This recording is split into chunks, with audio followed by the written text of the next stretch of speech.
प्रथम दायित्व होची से जो घटना घटी ता उपरे दृढ़ कार्यानुष्ठान ग्रहण करने उपमुख्यमंत्री कही सारी एवं किए से घटना घटे से कथा से झील कही पारु नाही।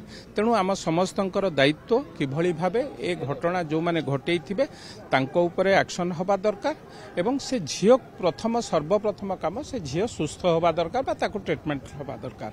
किंतु एभली भाबे किछि विरोधी दल भाबुचंती एभली घटना घटू आमे ताधुर राजनीति फायदा नौ मते लागुचे एडा दुखदायक। आमे प्रथमे सर्वप्रथम काम हबो आमे ताकू चिकित्सा पई दबा आमे जाउचु डॉक्टर संगे कोन तार अवस्था अछि डॉक्टर संगे आलोचना पर्यालोचना करू।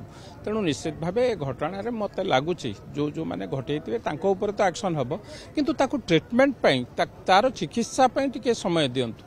विरोध करने आड़े एभली करंतु नहीं जहा द्वारा ता चिकित्सा रे अवहेला हो।